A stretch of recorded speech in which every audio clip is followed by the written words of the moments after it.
Eu vejo essa discussão do não estimar acontecendo no dia a dia. Hoje, na prática das discussões que eu acompanhei, mais voltada a uma falta de maturidade de métricas que proporcione uma boa estimativa do que a maturidade para falar não estimar. Então, já vi várias argumentações do tipo, não, mas, precisa de uma previsibilidade e tal. Não, mas na agilidade não se estima. Não, calma aí, não se estima. E essa discussão fica vaga na argumentação de que na agilidade não se estima. O que eu acredito? Que o estimar não deveria ser um problema para times que têm boa maturidade com métricas. Quanto melhor o time consegue se entender e fazer sua melhoria contínua observando as métricas, com mais tranquilidade, ou seja, gastando menos esforços que a dor da estimativa, o time deveria ser capaz de ter uma previsibilidade bacana daquilo que se propõe a fazer. Várias dicas estão no livro. Eu acho que, até colocando um outro ponto, é estimar o quê? As pessoas elas acabam colocando muito uma discussão de esforço ou duração. Quando eu pego, por exemplo, uma história do usuário e vou fazer uma estimativa, o que eu estou dando ali como uma expectativa de prazo? É o prazo para construir aquela história do usuário ou é o prazo para entregar aquela história do usuário? Então acho que esse é um elemento importante também quando a gente está discutindo estimativas. É o esforço para construir aquilo ou é a duração para entregar aquilo? Porque acho que a maior parte de vocês trabalha dentro da área de tecnologia, a gente sabe que, por exemplo, colocar algo em produção exige, em alguns lugares, tem-se uma complexidade muito grande. Você tem dependências, você tem uma série de requisições que você precisa atender para conseguir colocar aquela funcionalidade em produção. Então, acho que uma das coisas que eu sempre gosto de questionar as pessoas vocês querem uma perspectiva do quê? Vocês querem saber quando isso vai para o ar? Vocês querem saber quanto vai levar isso para construir? E aí, em cima do levar para construir, a gente consegue pegar uma série de métricas que a gente tem utilizado dentro da comunidade, dentro da agilidade, como o tempo que as coisas têm levado para serem construídas, que é uma métrica de lead time, o quanto, de fato, o time tem conseguido entregar, dado um período de tempo, então, por exemplo, um throughput, uma vazão de processo, que aí começa a dar algumas referências do tipo, olha, o comportamento do time é esse. As métricas estão dizendo isso. Agora, tem muita gente que não tem métrica. Eu acho que esse é um ponto importante também. As pessoas falam assim, Rafael, todo mundo já chega com aquele setup pronto, lindo, maravilhoso, com dados e tudo mais. Não. O que acontece em muitos times você vai precisar dar uma estimativa, você vai precisar colocar alguma informação de esforço ali, e aí você tem algumas outras técnicas mais softs para fazer esse tipo de coisa. E aí eu sempre vou para o mais simplista possível. Tentem ir para uma técnica de t-shirt size, que é aquela coisa do PMG. Aquilo lá é o mais básico do básico. Planning Poker, se eu não tivesse daquilo nunca mais, por favor, sabe? Porque demanda-se uma energia tão grande para na hora de olhar o produto daquela cerimônia, daquela reunião, a gente não ter um resultado tão satisfatório assim. Porque na semana seguinte ou no ciclo seguinte, aquela estimativa ela já não faz sentido nenhum. Porque às vezes o time teve uma decomposição, o time se foi reconfigurado, ou até mesmo o contexto de negócio que o time estava trabalhando é completamente diferente. Então, assim, se eu fosse no limite do simples, t-shirt size vai ajudar vocês a terem uma ideia de esforço. Agora, duração, aí tem que se analisar a dependência, aí você tem que analisar a característica do ambiente onde você está. É assim que você vai conseguir estimar uma duração. Acho que é isso. Só 2 pontos. Acho que é uma coisa importante sempre paira sobre a discussão de desenvolvimento, quando o foco é esse, porque eu gosto de falar muito de agilidade não só no contexto de desenvolvimento, acho que é uma coisa que a gente precisa extrapolar, mas quando esse desenvolvimento sempre fica nesse critério do pronto, então o que eu estou estimando por ficar pronto para a produção, e quando vai subir, não é problema meu.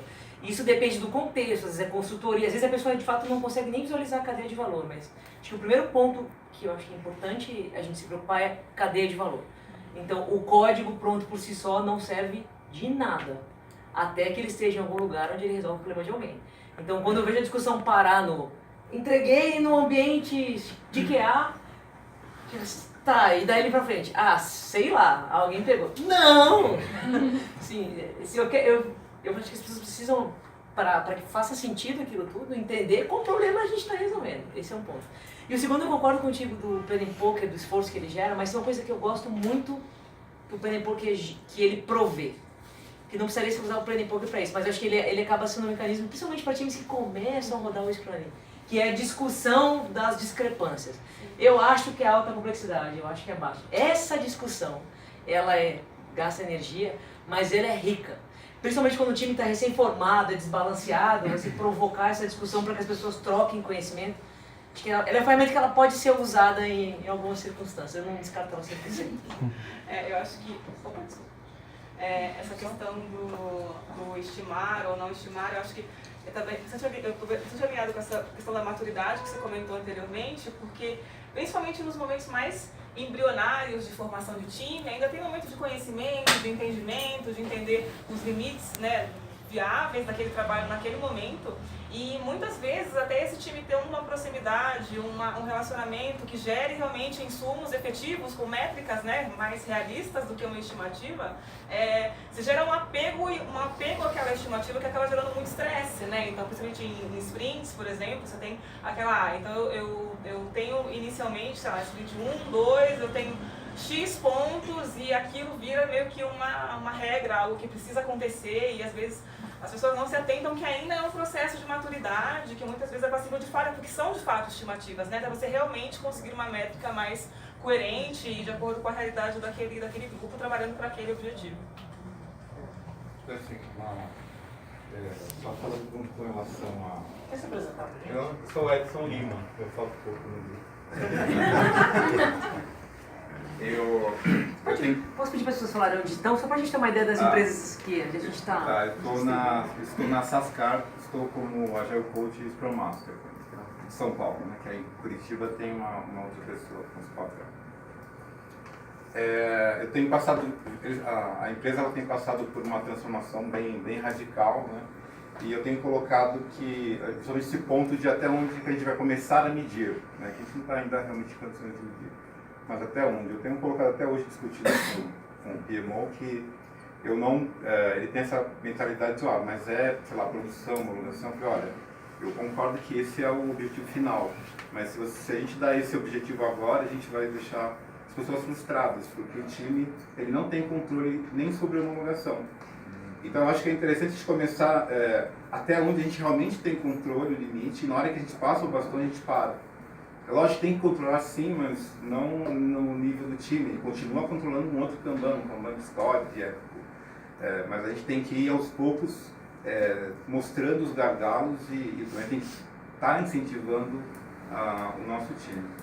E a questão, outro ponto é a questão do jogar eu gosto do plano Poker Card, mas eu tenho visto algumas coisas do Anderson falando com relação ao custo dessa transação.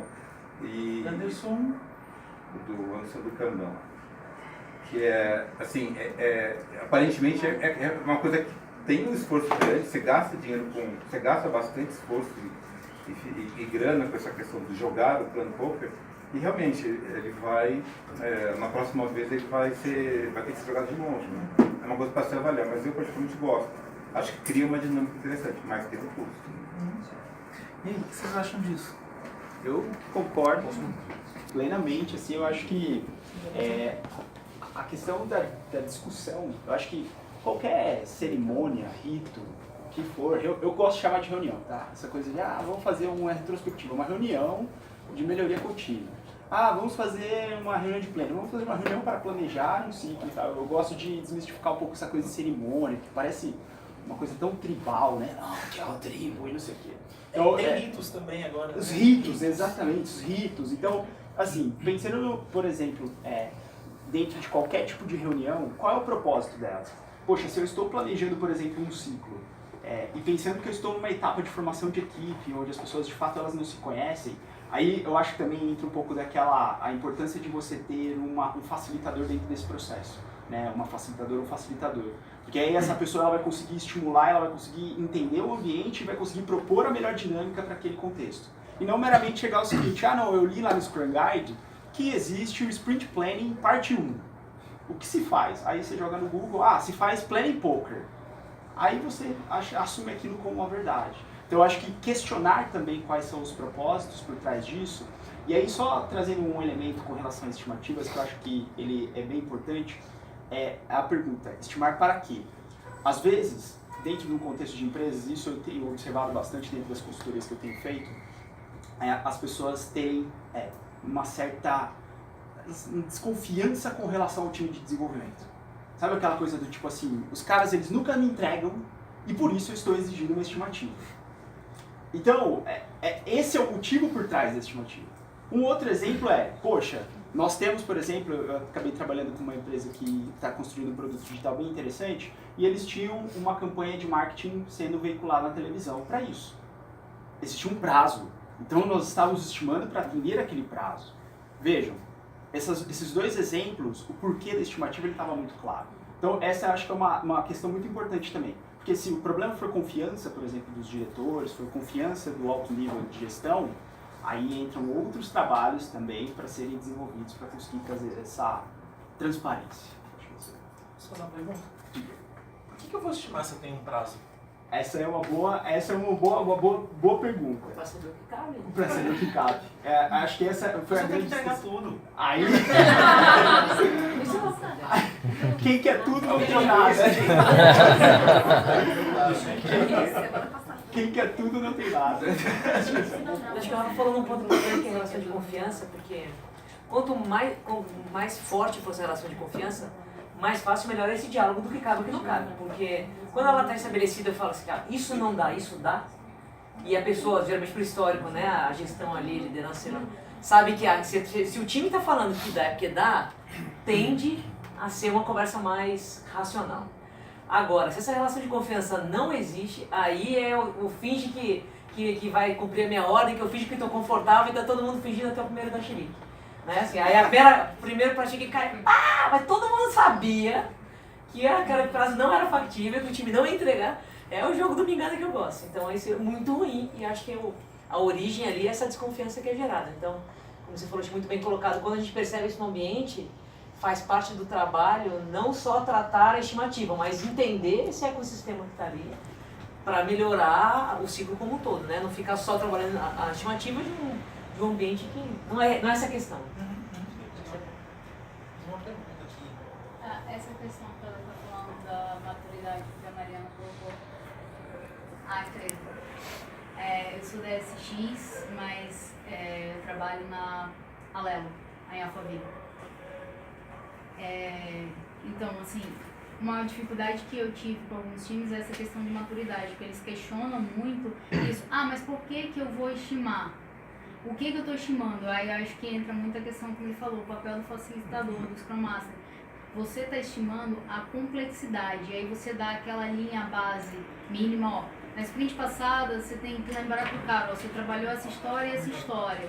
Quantos pontos você deu? A menor história você deu tantos pontos, envolvia isso e isso de dependências. E a maior história você deu X pontos, envolvia isso, mais isso, mais isso, mais isso de dependência. Então, às vezes a gente também tem que ficar lembrando o time do máximo, do mínimo, e por que ele está estimando. Cara, a gente precisa medir para saber a complexidade disso aqui, se vai caber na sprint. E aí a gente também, eu tô num time que tem uma questão política, né, dessa questão do entregar. O time não está entregando, mas por que o time não está entregando? Tem questão de requisitos, tem N questões lá, e aí você tem que estimar, quebrou as tasks, o time comporta isso, atender tudo isso dentro dessa sprint. É como você está falando, não é só o jogar, você tem que conduzir teu time para ele enxergar porque ele está fazendo isso, senão tem gente que vai chegar lá, 8. Por quê? Porque eu acho que é 8. Isso aí é só para inglês ver. E aí é bem complicado, porque você tem que trabalhar isso para o time saber. Cara, você já fez isso. Você acha que nesse tempo aqui, nesse time box aqui, você consegue? Você está enxergando a complexidade disso? É interessante ver isso também. Tem que ver um engajamento, né, um envolvimento ali, um ambiente minimamente seguro para que as informações que vão surgindo ali sejam confiáveis, sejam coerentes. Né? Posso perguntar? Então tá. Eu trabalho na Sky. A gente roda no grupo ágil, a gente roda muito menos Scrum, mas é uma metodologia meio que híbrida. Mas a gente atua em demandas metodologia da qual a gente puxou o que existia no Waterfall e começou a criar um grupo que era um grupo totalmente multidisciplinar, onde eu tenho recursos de todos os times que eu preciso para desenvolver uma demanda, eu tenho pessoas das áreas de negócio que fazem a homologação. Então, dentro desse grupo, a gente tem não só a equipe de construção, como a equipe de QA, para no próximo momento colocar isso dentro de uma janela. A gente trabalha com quadros de projeto, algo parecido com o Kanban, a gente tem lançamentos semanais, então por isso, mas ela ainda não se baseia naqueles pilares do Scrum, mas é uma metodologia já diferente do que a gente tinha como waterfall. Legal. E a característica das demandas que a gente atua na Sky, eu tenho muito menos imposição de data, mas uma forte necessidade de estimativa, por quê? Por conta das coisas que rodam em paralelo. Então, quando a gente cria um novo produto sistêmico, a gente tem toda uma parte de acionamento de agências, agência de comunicações, time de marketing. Então, a gente é muito questionado com relação a previsões. Agora, o ponto que é o nosso dilema é benefícios e prejuízos de se estimar, por exemplo, com History Point versus Working Hours. Estimar em horas versus estimar em algo um pouco mais intangível. A gente ainda não conseguiu achar uma forma, porque como eu tenho pessoas de negócio, eu tenho grupos de negócio que estimam, então quando chega uma demanda, a gente apresenta a demanda, elas fazem a estimativa ali na hora junto com o time de desenvolvimento. Eu tenho parte do grupo trabalhando com a mentalidade de grandeza, de t-shirt size, e eu tenho uma parte que não tem essa visibilidade, eles estimam em horas. Eu preciso de 2 dias, eu preciso de 3 dias. Eu quero entender o que vocês enxergam aí como benefício e prejuízo de um versus outro. E aquela tabelinha que fica no bolso? Você vai fazer o negócio. 8 pontos, 4 horas. 8 pontos. E aí? Cara, minha opinião sobre isso funciona bem aquilo que funciona bem para esse grupo. Mas, sinceramente, eu acho que uma das questões cruciais para falar de uma boa estimativa, como já falou, uma para mim é métrica do time, né? Ter embasamento ali histórico e achar mecanismos para acertar ali, diminuir a margem de erro, que a margem de erro sempre vai existir, então um pouquinho de estatística vai fazer diferença, assertividade e tal. Mas eu acho, o que eu observei ali no PagSeguro com 2 anos e pouco de portfólio, a gente trata o portfólio lá como um Kanban mesmo. Uma parte dos times não roda o Scrum, roda um Kanban na linha do método do Kanban, né? Também sem se apegar o que é um método. Mas o Kanban David Anderson, não. E no portfólio que a gente observou bastante. Essa questão de estimativa, ela é mais assertiva quanto melhor o time fatia as suas entregas de valor. Então, quando a gente fala de projetos, na concepção que a gente entende do projeto no mercado tradicional, grandes iniciativas cheias de dependência, cronogramas longos e coisas da indústria que a gente ainda vê muito forte, aí a Mari falando de vida, eu acho, a chance de acertar tende a 0. Por melhor que seja. Porque coisas longas tem muita interrupção ou mudanças de cenário. Então, por mais que o time tenha ali um olhar bom daquilo que vem lá na frente, esse lá na frente vai mudar. Ou a que está na frente, ou o caminho até lá. Então, eu realmente vi bastante no nosso portfólio amadurecer com previsibilidade, quanto melhor, mais fina é a fatia. Então, eu estou falando de um entregável de 1 semana, 2 semanas, que é um incremento de valor, que resolve um problema, que vai me ajudar a olhar para aquele problema que eu quero resolver e falar, esse passo foi bem dado. Tanto que a gente vem desprojetizando o portfólio, há 1 ano e pouco a gente tenta até cuidar do vocabulário mesmo. Esse é um projeto, iniciativa. Faz diferença? Parece bobo, não é. Porque quando você fala do projeto, para quem está acostumado no mercado, vem uma série de outros elementos na cabeça do projeto. Então, é iniciativa numa visão de produto. Mas trabalho com a logística. Produtize a sua logística. Entenda o problema que você quer resolver. Faça uma pequena fatia. Então, se você reduz a fatia e acerta um pouquinho o prumo da métrica, é muito mais difícil errar. E a gente trabalha com dependência. Sabe? Fala, mas vocês estão isolados? Nós todos somos isolados. Você tem um marketing, tem campanha na TV, tem campanha do Big Brother, quem está vendo agora o PagSeguro e tal. Então, tem também as dependências ali. E é claro que quando você tem maior dependência externa, mais você tem que ser milimétrico. Mas para mim tem muita correlação com o tamanho daquilo que você está querendo fazer, sabe? Essa linha do tempo, para mim, ela faz bastante diferença no acerto da mira ou não. Eu acho que, até complementando o que a Mari está comentando, essa discussão sobre gestão de portfólio, e aí eu acho que ela tem muita propriedade para falar aqui, as pessoas elas têm debatido muito o quão complexo é conseguir entregar este portfólio. Aí pensando no seguinte, nós trabalhamos em organizações que têm objetivos estratégicos, que às vezes vêm com metas bem agressivas, principalmente de resultados financeiros, e aí em cima desses resultados você desdobra em iniciativas. tá bom, agora que você tem essas iniciativas, como você faz uma organização lógica para que você consiga mostrar em pequenos espaços de tempo que aquilo que tem como grande objetivo ou metas dentro da organização está sendo atingido, está sendo cumprido. Então esse tem sido um debate muito grande, principalmente com heads de produtos, enfim, PMOs e questões assim, as pessoas têm falado muito sobre isso. Trazendo um pouco para a perspectiva do time. Story points, horas, dias. Aí eu acho que, assim, quando a gente está falando, por exemplo, de story points, a gente está falando sobre estimativa de esforço. A gente está falando quanto esforço, quantas histórias, quantos pontos a gente vai demandar para entregar esta história. Isso é esforço. Quando a gente fala o seguinte, olha, olhando para o nosso processo, histórias que foram categorizadas como P estão levando entre 3 a 5 dias, a gente está falando de temas, prazo, duração para ser entregue por história. Então, eu estou voltando nessa discussão porque eu acho que essa é uma coisa muito importante. Por isso que são unidades de medida que, se a gente for olhar, elas não podem ser comparadas. Então, aí quando o pessoal fala assim, deixa eu pegar minha colinha aqui, ó, 1.4 horas. E aí, o que são essas 4 horas? Pô, e a do meu time do lado é 1 ponto, são 6 horas. Por quê? E aí, pior, e aí quando você leva isso para um nível, por exemplo, de média gestão, o pessoal começa a olhar as diferenças, assim, esse time aqui entrega 50 pontos, esse outro time entrega 35 pontos. É melhor voltar para as fatias. Fala assim, esse time entrega tantos itens, esse outro time entrega tantos itens. Por quê? Porque a complexidade é menor ou é maior, porque o contexto de negócio é mais simples, pensando na cadeia de valor, é muito mais suave, essa cadeia ela é muito mais integrada, você tem, por exemplo, marketing, logística, tecnologia, todo mundo já olhando para uma cadeia só, e isso facilita, por exemplo, o processo de elaboração de experimentos. Então, essa é a dica que eu te dou, assim, leva para dias, discute em dias. Sabe que eu vi um negócio fantástico esses dias?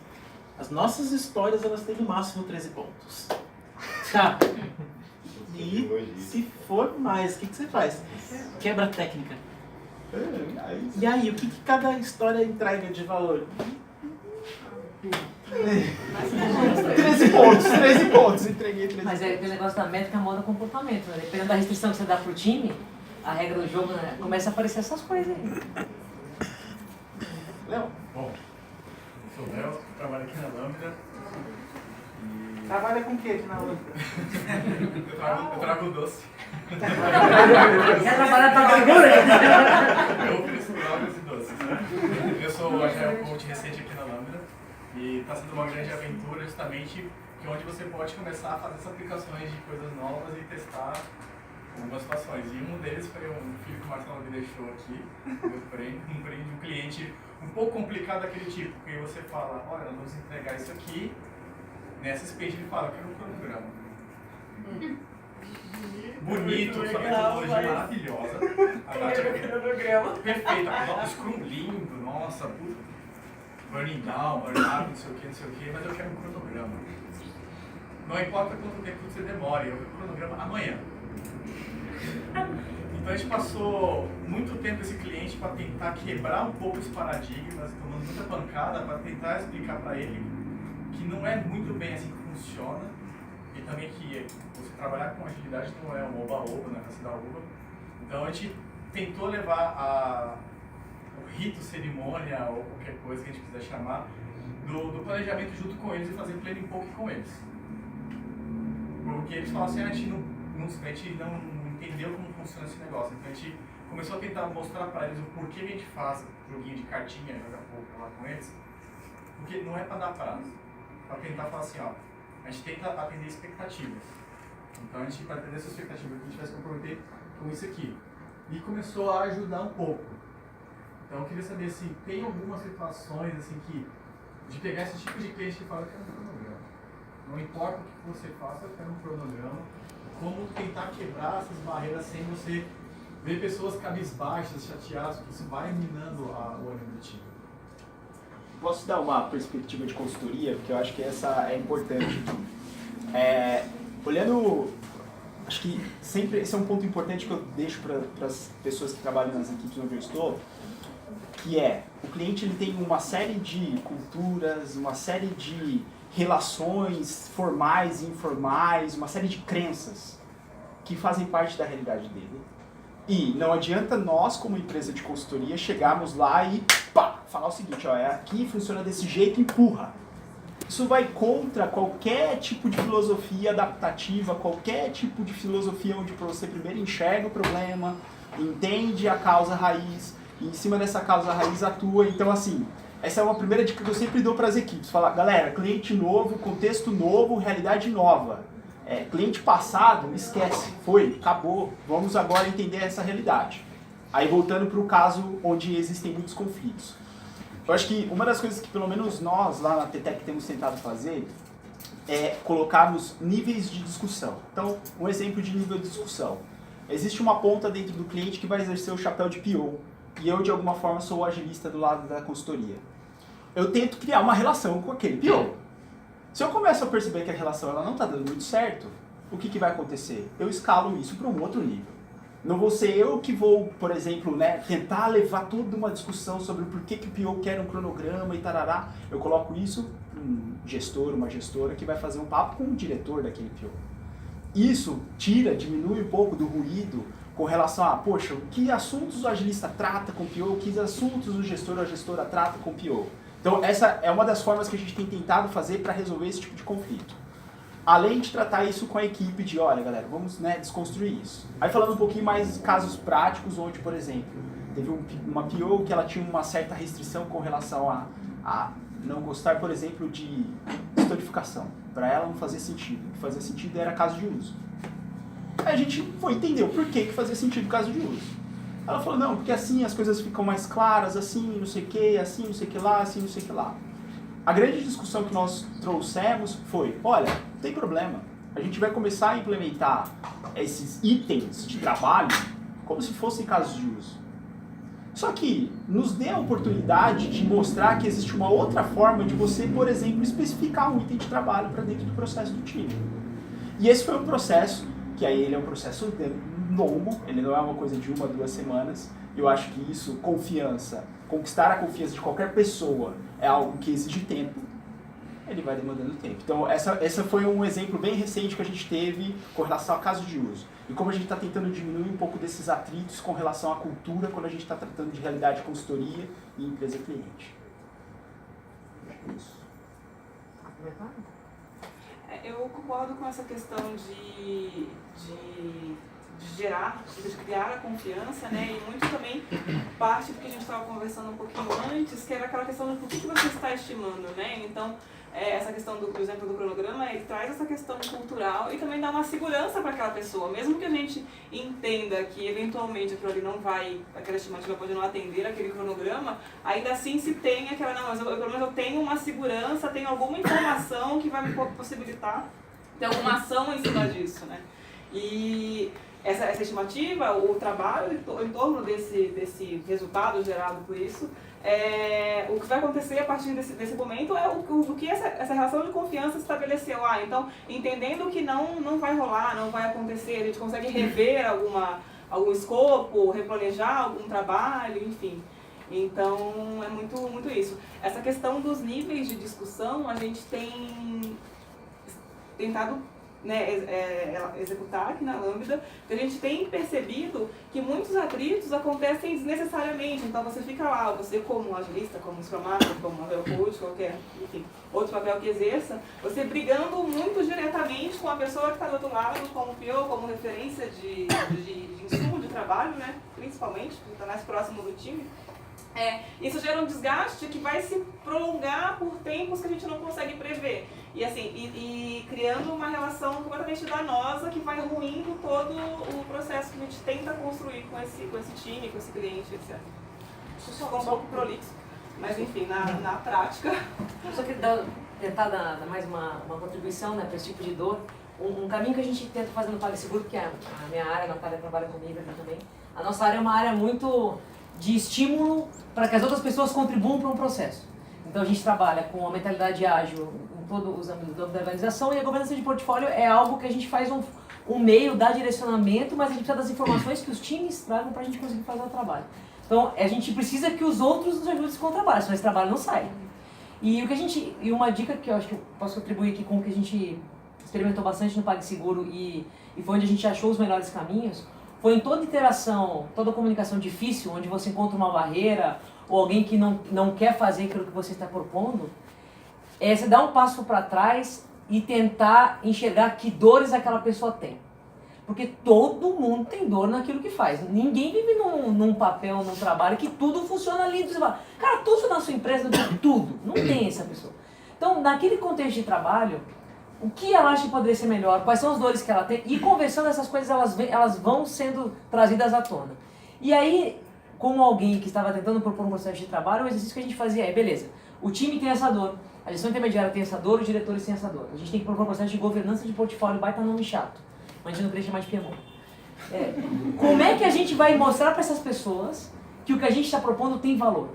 Tem valor para a organização e tem valor para o trabalho delas, para entenderem como é que elas conseguem contribuir para a organização e outras dores que apareceram de não conseguir levantar os problemas, ter espaço para propor, etc. Então, tentar fazer um exercício de empatia, de ouvir o outro, ver quais são as dores que aquela pessoa consegue exteriorizar, abre muitas portas para um diálogo, uma proposta de processo, de experimento, né? Outra coisa que a gente faz muito lá, tudo que a gente propõe é experimento. Nada é, a partir de agora é assim, a gente não faz isso. Galera, vamos experimentar isso aqui. E a gente combina como é que a gente vai acompanhar. Então, o ar do experimento ele é muito mais leve, ele é muito mais engajador, a porta aberta para receber feedback. Né? Vamos tentar um ciclo, vamos tentar propor dessa maneira, porque isso pode ser resolver teu problema. Eu acho que são caminhos bons para propor algo difícil, para propor uma negociação.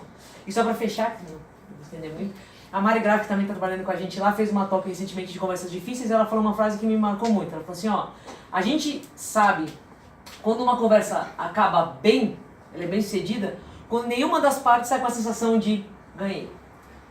Se alguém na conversa sair com a sensação de ganhei, tipo agora não tem cronograma, ou agora você estava fazendo histórias, você desbalanceou essa conversa e ela não foi uma conversa produtiva. A conversa ela acaba bem quando ambas as partes saem com desconforto de tive que conceder alguma coisa. Já é um indicador de que, beleza, a gente está achando um caminho comum. Tem que usar o método russo-humano, tem que estar bem para ambas as partes, seria isso. A Mari falou tudo que eu ia falar. Não, só quebra-gelo. Basicamente, uma coisa que eu tenho feito, Agile Coach na Nextel, e eu estou passando por a mesma questão que você. Vamos criar um PMO ágil. Não, pelo amor de Deus, não vamos fazer isso, vamos fazer de uma outra forma. Eu percebo que nesses enfrentamentos, o simples fato de você mudar um nome, é uma sprint. Não, não é uma sprint, é uma interação. Vamos fazer Plane Poker. Não, gente, não estamos falando disso. Só você mudar o nome você já consegue ter uma comunicação mais fácil também. O pessoal, porque ouviu falar alguns anos atrás sobre ágil, o problema de ter o ágil na frase, na conversa, o pessoal já fica um pé atrás. Então tem algumas coisas, como você acabou de citar, que você tem que ficar desconstruindo, ouvir, mas o principal é isso, assim, ver qual que é a dor do pessoal. O primeiro trabalho que eu acho que é a dica que a Mari já passou sente a dor do pessoal e depois pense em alguma coisa, mas a gente colocar nossa forma de trabalho, com certeza vai dar errado. Dois exemplos de label, né, que você falou. Um é, a área começou com governança de portfólio, a galera, governança, tal, aí você chama de GPP. Governança de portfólio e PagSeguro. Pronto, a Mari da GPP, eu falo da GPP, passou. Aquela governança foi-se embora com um simples, a gente criou um login, o GPP, acabou o desconforto. Cria siglas. E o segundo, a gente começou a falar, a gente fez um trabalho bem forte com o papel de PO, barará, olhando os gargalos da organização, aí agora a gente precisa fortalecer o papel do Scrum Master. Aí começamos essa discussão com os times, a galera, não vou discutir sobre o Scrum Master. Por quê? Porque a gente não roda Scrum. Faz 2 anos que a gente não roda Scrum, vai discutir sobre o Scrum Master. Aí você vai de um jeito, vai de outro. Aí, beleza, você roda o que não? Você tá rodando o Kanban, ou o Scrumban, que nome que você quer dar. Então vamos falar do papel do facilitador ágil. Chama esse cara de Agile Master, essa pessoa, homem ou mulher, Agile Master. Agile Master, beleza. Pô, ia ser bom um facilitador nesse time. Agile Master. Aí as pessoas me perguntam, a gente põe no LinkedIn, Mari, várias pessoas, por que vocês estão fazendo vaga de Agile Master? Entenda-se o papel de um Scrum Master desapegado ao framework. Certo? Desapegado à obrigatoriedade de elementos desse framework, mas um facilitador da agilidade, que tem a sua caixinha de ferramentas, que entenda o problema e saque um experimento para fazer, que entenda um pouco de pessoas, que faça a leitura de contexto. Aí a gente chamou de Agile Master. Acabou o ranço de se discutir sobre o facilitador de agilidade nos times. Estamos contratando Agile Masters no PagSeguro. Só palavras, né? Só o label. Só o label muda. Impressionante. Tem mais uma pergunta aqui. Depois dessa pergunta, depois que a gente discutir aqui, vamos parar um pouquinho para tomar uma água, um café, para dar um descanso para eles. E deixa eu lembrar antes também que a gente tem ali um painel de vagas, quem está com vagas e quem está procurando oportunidades. Então coloquem ali os seus contatos. Eu ia falar justamente duas questões. Uma, a Mari tocou, que é essa questão da agilidade, né? Porque assim, as pessoas se amarram ao Scrum. Eu sou Scrum. Então, não, o Scrum não diz isso. Parece que o cara pega o Scrum Guide, bota embaixo do braço e virou pastor. É a Bíblia dele. Cara, não, mas o Scrum não diz isso. Cara, você trabalha com agilidade. Você tem XP, você tem Scrum, você tem Lean Kanban, você tem Crystal. Pega o melhor de cada um e aplica no contexto da tua organização. Não, mas então, a cerimônia, cara, é ágil ou você se amarrou na pedra? Só que aí eu estou esbarrando num problema e eu ia perguntar para vocês. Como é que você tenta medir em times que, além da questão da maturidade, eles esbarram em alguns questionamentos sobre o seguinte: a questão da agilidade, ela trouxe empoderamento de times, auto-organização, autogerenciamento, home office, entre outras coisas. E aí o time diz, por que eu vou estimar se eu sou ágil e tenho toda essa liberdade, se eu vou me auto-organizar? Aí já entra mais na questão assim, como que você lida com a dificuldade de maturidade dentro do time para estimar, para performar, na verdade. Porque aí você entra naquela questão de team build de alta performance que entrega valor e enfim. E aí as pessoas desconfiam do ágil, que a galera pega, senta na tarefa, na task, na PBI, não entrega, o que ele estimou não vai ser entregue. Como é que você lida com isso? Porque o pessoal diz, mas não é ágil, então por que está medindo? Mas eu não sou auto-organizado, por que eu tenho que botar hora na minha task? Eu acho que eu vou até começar respondendo isso, que acho que é uma das coisas... Essa é uma... Tem uma coisa muito importante dentro desses contextos, que é definir o que é ágil. Que raiz é ágil? Entendeu? Que, tipo, eu acho que assim, tem um texto que o Lucas lá da Petex escreveu que eu gosto bastante, que ele tenta distinguir o ágil com A maiúsculo, o ágil com A minúsculo. Então, assim, eu acho que a gente começa com isso, assim, tipo, somos agnósticos a frameworks. Eu não estou interessado em framework, eu não estou interessado... O que eu estou interessado é em entregar valor, em trazer resultado para a empresa. Eu acho que esse é um outro elemento que eu tenho visto muito dentro das empresas, esse lance de transformação digital. Tem muito essa discussão de, não precisamos entregar. Temos total liberdade, total autonomia, agora somos seres esquadificados. Né? E aí eu acho que acaba se morrendo ou acaba se deixando de lado uma discussão muito grande que é, as empresas elas estão interessadas em usufruir da tecnologia para quê? Para aumentar o resultado dela. É dinheiro. Então essa é uma consciência que tem que estar muito clara dentro das pessoas. Eu acho que, por exemplo, dinâmicas de team build são fantásticas, muito importantes, para justamente terem esse tipo de fórum, esse tipo de ementa.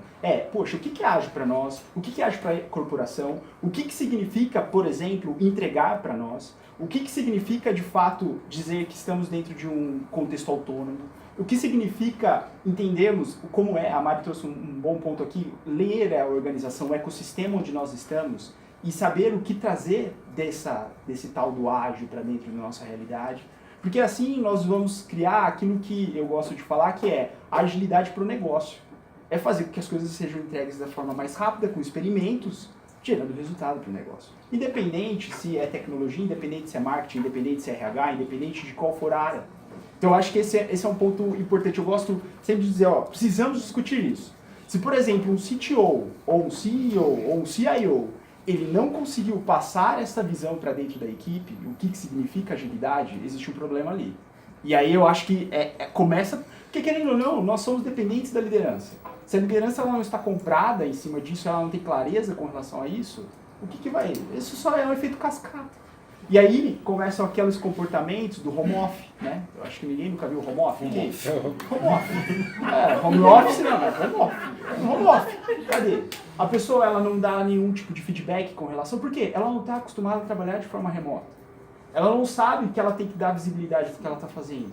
Ela não sabe, por exemplo, que, poxa, se tem uma reunião diária para ser discutida, ela tem que estar ali participando. E não é porque ela está fora de casa que ela não pode participar. A gente tem recurso tecnológico para isso. Então, assim, eu acho que... Mas isso começa de cima. Isso, assim, tem uma teoria que eu tenho estudado bastante, que é a teoria das instituições. E ela fala que dentro de uma organização você tem mini organizações que são formais e organizações que são informais. Eu acho que o grande segredo é você conseguir entender esse jogo. O que é o formal? O que são os departamentos? Qual que é a regra do jogo aqui dentro da organização? O que o C-Level tem como expectativa? O que a gestão média tem como expectativa? O que os times têm como expectativa? Isso está alinhado? Ótimo.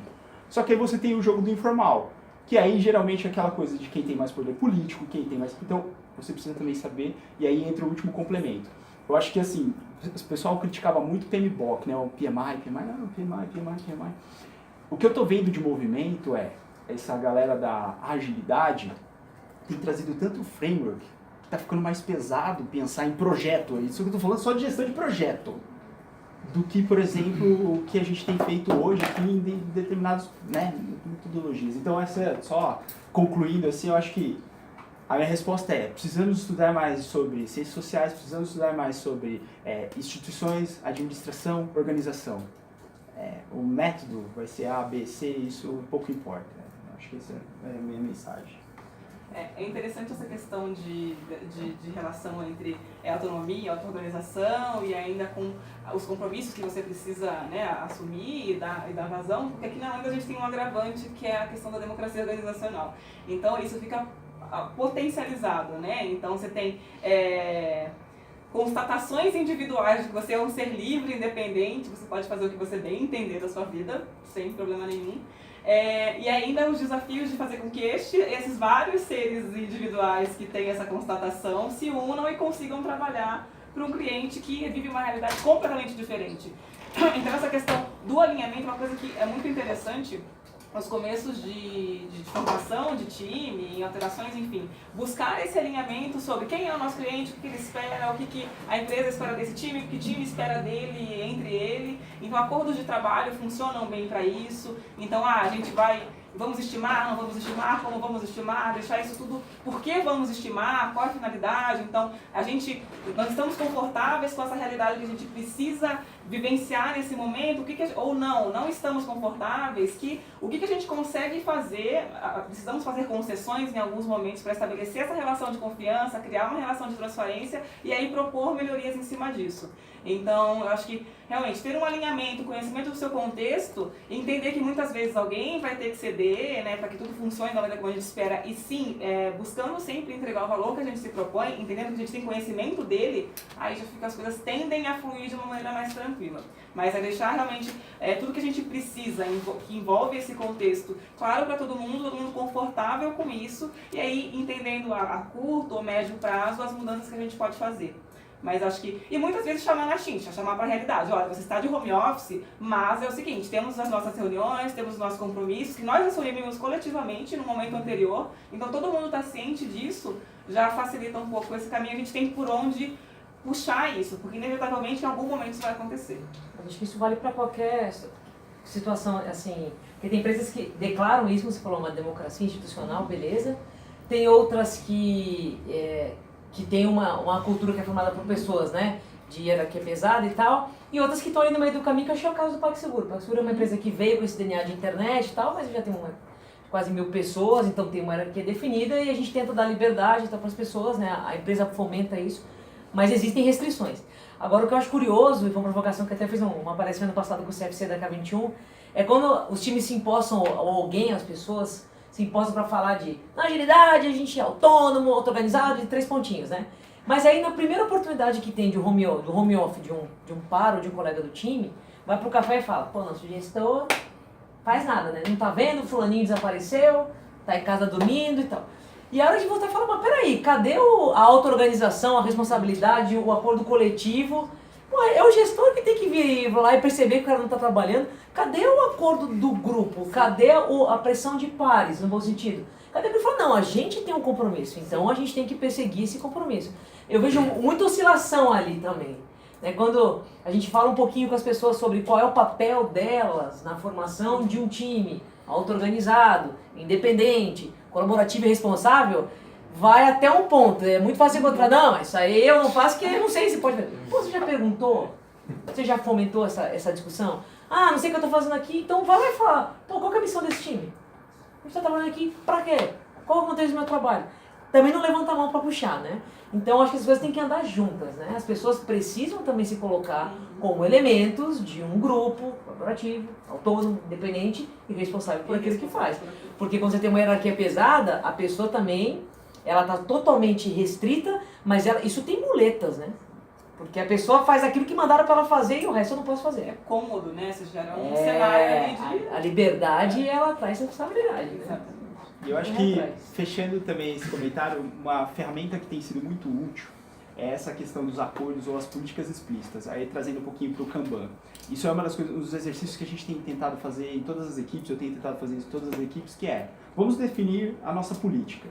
Quais são os nossos horários, quais são as questões das reuniões que nós vamos ter, o que seria um calendário mínimo de reuniões que nós precisamos ter, pensando um pouco dentro desse calendário mais global, como nós vamos dar visibilidade disso, se eu vou estar ausente, essa é uma política, deixar evidente que você estará ausente, pelo motivo, enfim, definir políticas explícitas. Eu acho que essa é uma dica que eu dou, assim, básica para fazer o start de qualquer equipe. Porque aí as pessoas falam, poxa, mas aí... Então, nossa política está dizendo isso. Será que está na hora de nós revermos ela? Não tem problema, a gente monta um fórum e vamos discutir lá novamente. Mas isso é um bom caminho para diminuir um pouco desses desclides, assim, né?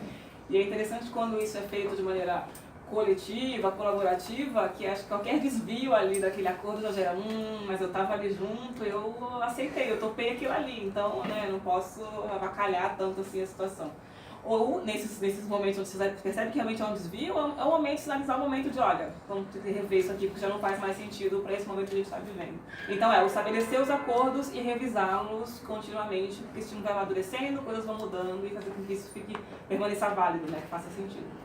É legal essa questão do ônus e bônus, né? A gente sempre quer o bônus, né? O ônus, não. Eu acho que a gente até aqui nessa discussão encontrou um provável próximo tema, né? O que a gente faz quando a gente coloca agilidade e gestão 3.0 tudo no mesmo balde? Rapaz, é uma confusão. Isso aí dá um... É porque geralmente o time pede autonomia, né? O time tá numa...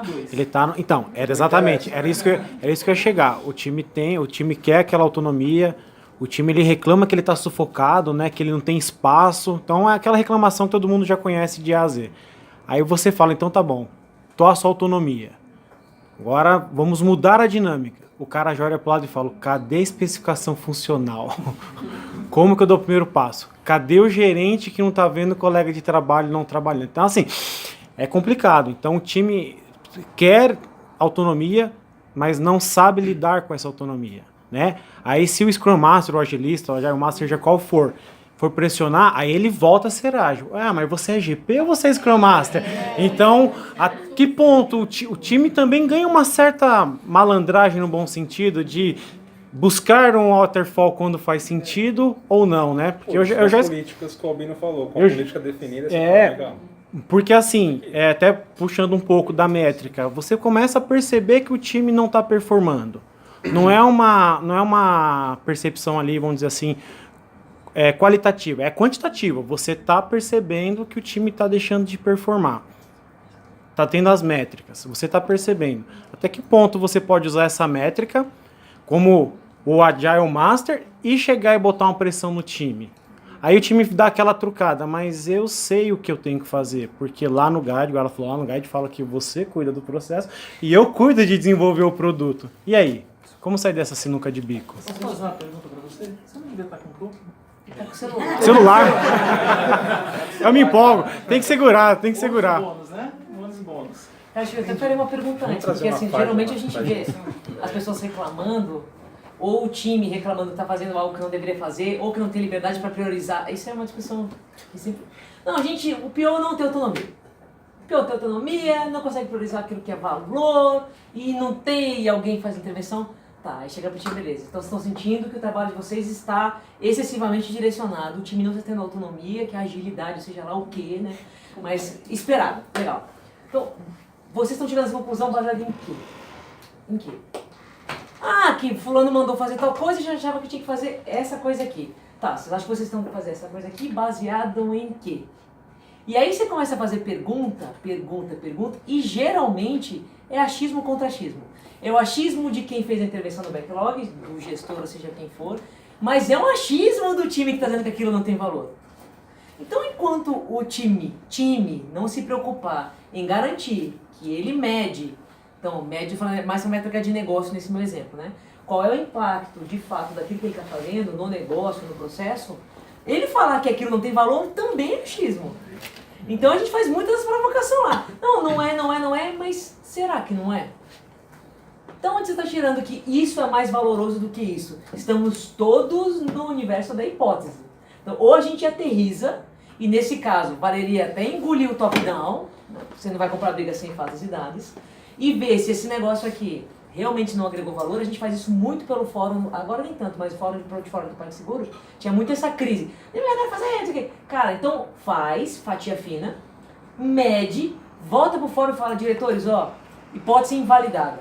O que a gente acha que tem que fazer? Isso aqui. E vamos fazer uma discussão racional, porque lá a cabeça é boa. Eu sei que não é todo lugar que é assim, mas lá isso a gente não pode reclamar, não. Então, também falar ou não agrego valor, ou estou sofrendo intervenções sem conseguir fazer um embasamento é delicado, né? É porque o executivo quer saber de número, né? Então, como convencê-lo sem número?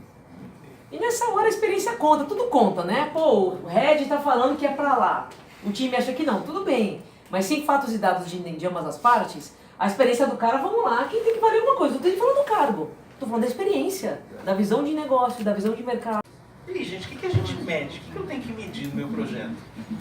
Tem uma receita mágica?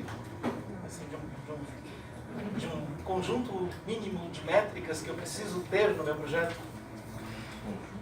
Olha, eu vou dar assim, né? Vai até sair um blog post já fazendo um jabá, tipo meio que um health check do que eu considero uma análise mínima de métricas dentro de equipes ágeis, assim. E aí, qual que seria esse toolkit, né? Essa base, assim, esse ferramental? Eu acho que o lead time é uma informação muito importante. Então, para quem não conhece, o lead time ele é o tempo de atravessamento, ou quando uma demanda ela é colocada como iniciada e quando ela é entregue, você mede essa diferença e você tem um número, e esse número você acaba entendendo quanto tempo levou. Então, ela acaba sendo uma métrica importante para você entender o comportamento de dias, enfim, que tem sido levado. Então, o lead time é uma métrica que eu considero sendo essencial. Uma outra métrica, e aí eu acho ela importante, mas ela é uma proxy do lead time, é o próprio throughput, que é a vazão, né, do processo. Se eu pego, por exemplo, dentro da linha do tempo, semanalmente ou quinzenalmente, quantos itens de trabalho, quantas demandas o time tem conseguido entregar? Isso acaba dando uma relação de, poxa, será que, por exemplo, na semana X o time não entregou? Porque gera uma série de questionamentos interessantes.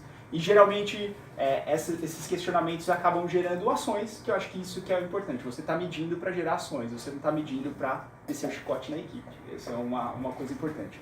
E aí, falando um pouquinho não de métricas, mas de visualizações, eu particularmente gosto muito do gráfico do CFD, o Cumulative Flow Diagram.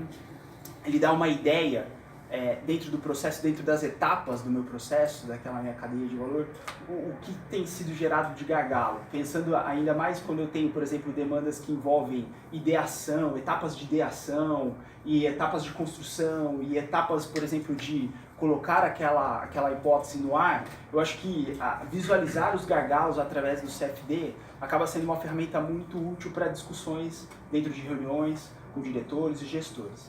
E aí a última, e aí eu vou dizer para vocês o porquê que eu não sou tão adepto ao burn down, mas eu sou adepto ao burn up, é porque ele acaba misturando duas informações relevantes, né? O burn up ele mostra crescimento do escopo e ele mostra também a evolução de entrega, o número de itens entregues acumulado. Eu consigo dentro de uma visualização só ter essas duas variáveis sendo analisadas. O burn down não, né? O burn down ele tem um compromisso de entrega e esse compromisso ele vai descendo. E aí, eu gosto de jogar isso em processos seletivos, até para saber se a pessoa ela conhece da técnica mesmo, da ferramenta do burn down. A primeira pergunta que eu faço é o seguinte, beleza, eu desenho um burn down aqui com 10 itens no início de um sprint, no início de um ciclo. A pessoa coloca 10. Aí eu falo, ótimo, a pessoa entregou um item no dia 1, desceu o burn down.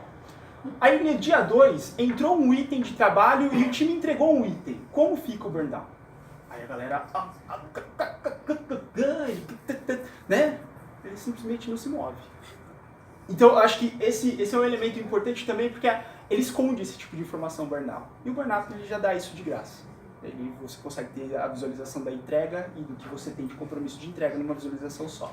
Então, se eu tivesse que colocar aqui lead time, throughput, CFD e burnup como ferramentas aí interessantes para você analisar o dia a dia de um time.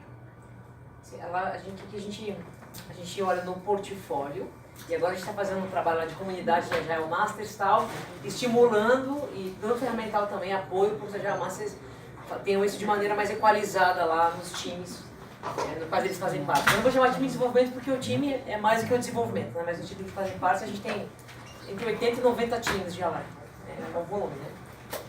O que a gente olha? E aí, no nosso portfólio, a gente tem um portfólio dividido por raias, por frente de trabalho.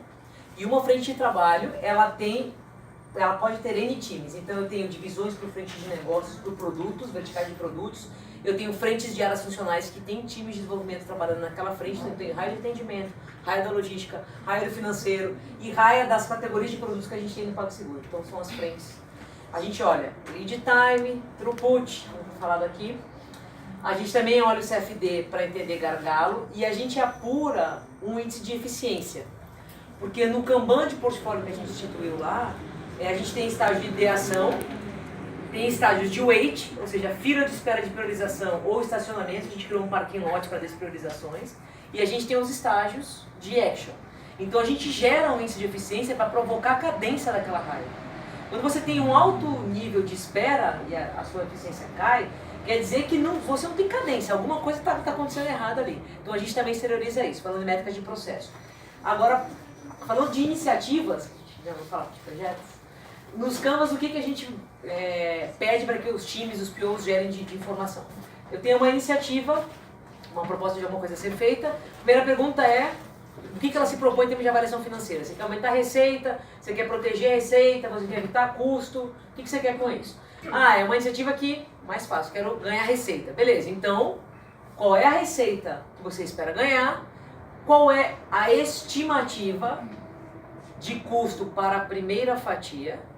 Então, a gente já tem um consenso ali naquele fórum, que quando essa iniciativa está em estágio de ideação, que é onde o fluxo começa, existe margem de erro sim. Então, o que a gente olha no fórum não é se eu vou gastar 202.500, mas eu estou falando de 2 mil, 20 mil, 200 mil ou 1 milhão. Tem um valor de hora interno e tal. Então, a gente usa essa inferência de custo para fazer uma comparação entre iniciativas. É mais um baseline do que uma preocupação de orçado versus realizado, para a gente ajudar a ter norte de priorização. Então, a partir de uma expectativa de investimento versus um retorno, a gente tira um VPL, tem uma modelagem financeira que a gente olha o cost of delay, que é outra métrica que a gente olha para conseguir avaliar as iniciativas, e o payback. Então, dentro daquela margem de erro, quanto tempo demora para a gente ter o retorno, o dinheiro de volta. Então, nível iniciativa, a gente olha essas três medidas, VPL, payback e o cost of delay, e pensando em processo, essas que eu citei também. Não são todas as iniciativas que a gente se prende ao VPL. Por exemplo, a gente tem regulatório, compliance, tem mandate de bandeira, a gente tem produtos financeiros no nosso portfólio. Então ali a gente é preocupado em saber quanto vai custar. Porque não tem. Você às vezes tem alguma multa associada, então é o custo evitado, a galera, ó, se não cumprir, o que acontece com a multa que eu estou exposto a, então aparece lá esse SEI.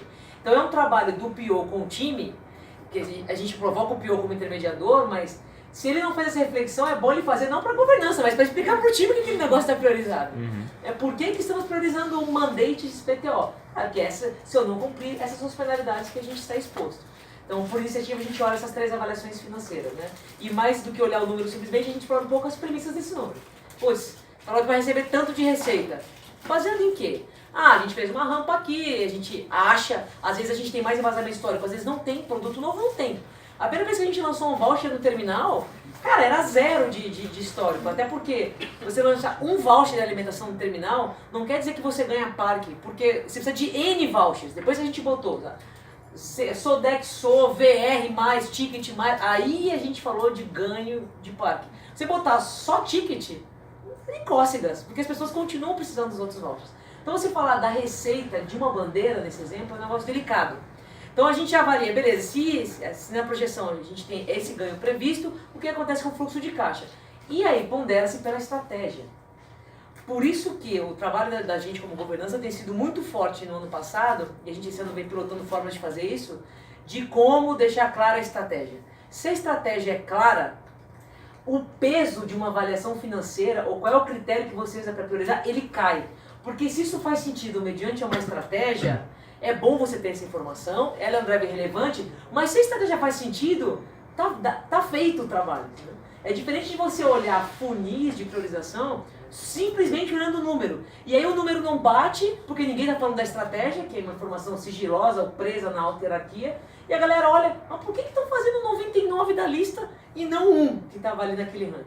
Então, outra coisa que eu acho que é um aprendizado importante é, avaliação financeira de iniciativas é importante sim, mas eu jamais traria ela como a primeira informação a ser discutida numa priorização. Isso precisa ter correlação clara com a estratégia da organização. Aqui na Lambda a gente meio que, de modo geral, nos times a gente também usa lead time, throughput, CFD. Acho que responde algumas questões, dá uma visibilidade, né, para situações bem importantes. E uma coisa que nós estamos começando a olhar agora, dando uma formatada que fique com a nossa cara e tendo essa necessidade, é a questão de satisfação do cliente, que a gente tem buscado olhar para isso e tentar gerar algumas métricas que nos deem algumas respostas, alguns cenários, né? E também do time. Então a gente tem tentado fazer algumas coisas para olhar para isso. Ainda não está muito maduro, mas a gente busca coisas que já, por exemplo, existe o NPS, é uma coisa que a gente acha interessante, nós estamos tentando fazer isso com os clientes, e o Health Check nós fazemos com os times. Tá saindo, Marcelo? Se emocionou. Perdi a capacidade. Se emocionou, ó. E uma coisa que a gente também tem, em alguns casos, tem sido interessante utilizar, é o custo médio por demanda. Então, é o custo daquele time, né, dentro de X período, dividido pela quantidade de saída, né, pelo throughput dentro daquele espaço, daquele período pré-determinado. Isso é interessante porque dá uma visão diferente para o time e para o próprio cliente sobre o que está acontecendo. Então, em muitos casos, a gente tinha alguns itens que tinham muitas mudanças ao longo do desenvolvimento, o negócio não saía, mudava, e ter essa visão de custo disso dava um olhar diferente sobre o que estava acontecendo. Então, a gente está disposto a gastar todo esse valor por algo que a gente não tem tanta certeza, se faz sentido, se de fato, né, tem algum impacto positivo no nosso trabalho, no nosso usuário final, no nosso cliente, enfim. Então, são algumas métricas que a gente tem tentado trabalhar aí. Essas métricas globais são boas. No ano passado, uma das métricas que a gente usou para mostrar os resultados do investimento que a gente fez especificamente em práticas, capacitação, contratações, pensando no modus operandi da empresa e na cultura organizacional, que a gente chama de jornada ágil, foi o custo médio por transação do PagSeguro. Então, como a gente cresceu muito em parque, em transações, e a gente cresceu muito em pessoas, né, com colaboradores, como é que essa relação fica ao final desse ciclo? Ela não, se no fim eu contratei gente e ganho mais dinheiro e essa ponderação ela fica maior do que o que eu tinha antes, a minha eficiência organizacional ela caiu. Então eu tenho que crescer sustentável, eu tenho que crescer conseguindo reduzir a ponderação do quanto custa processar uma transação, né? Pensando na organização como um todo. Então a gente olhou esse indicador para ver, putz, a gente rodou um ano aqui, né, com foco em processo, pessoas vai lá, e aí? Se a empresa dobrou de tamanho, o que aconteceu com a eficiência organizacional dela? É uma informação muito interessante, né? Te dá um olhar bem... Acho que até, só complementando com relação a essa questão de clientes e satisfação, eu acho que as pessoas elas me perguntam muito assim, Rafael, percepção, é possível você medir percepção? Essa é uma coisa bem polêmica, assim. E pensando um pouco nessa questão de, poxa, o sucesso do cliente. Existe uma metodologia que nós temos utilizado na plataforma Tech, que chama Customer Success, que é do Lincoln Murphy. Isso tem sido muito útil para nós entendermos a nossa relação com os clientes, que de fato a gente tem entrega de valor para eles. E basicamente são 3 perguntas ligadas à percepção. E aí o que a gente faz com aquele número, né? Porque aí gera um número lá, ó, o score, o Customer Success Score é esse aqui, pá! E aí entra uma avaliação, uma interpretação daquilo. Porque às vezes aquele número ele vem carregado de muito ruído, de muito conflito, de uma série de estresse que foram acontecendo dentro da relação entre cliente e fornecedor, que a métrica em si, eu vou avaliar se o time é bom ou não, porque a métrica ela deu um resultado baixo. Então esse sempre é um cuidado que eu dou quando vocês estão analisando métricas de percepção. A outra coisa é com relação ao time. A gente tem lá dentro da PTEC, que a gente chama de People Success Score, Que aí também é uma avaliação com relação a como as pessoas estão avaliando os gestores, estão avaliando as pessoas da equipe, estão avaliando os diretores da empresa, estão avaliando até mesmo as pessoas que elas trabalham dentro do cliente, assim, qual é a percepção delas com relação àquilo. Eles estão felizes, não estão e tudo mais. E aí entra uma discussão, que é, poxa, será que isso tá bom, não tá? Então isso sempre, nada do que um bom café e uma boa conversa para entender o que aquele número está dizendo. A gente tem uma pergunta aqui.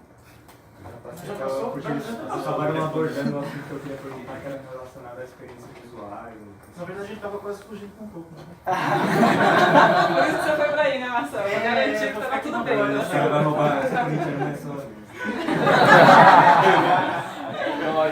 Mas essa questão é interessante porque não são informações tão diretas, né? Realmente requer aquele cuidado de você entender qual é aquele contexto, o que está acontecendo, porque o número por si só ele pode não representar nada ali, né? Qual que é a referência, qual que é o parâmetro, o que é ok, o que é ruim. Então, eu considero um 7 um número razoável, o que eu preciso buscar mais? Então, desde como você constrói essa sua pesquisa de satisfação, essa sua estratégia de levantamento da satisfação do cliente, do seu time, até como você vai realmente fazer com que aquilo vire, essa informação vire algo utilizável, né? Que você consiga extrair dali alguma ação ou identificar de maneira mais fiel possível qual que é aquela percepção do seu cliente, do seu time sobre o contexto que ele está inserido.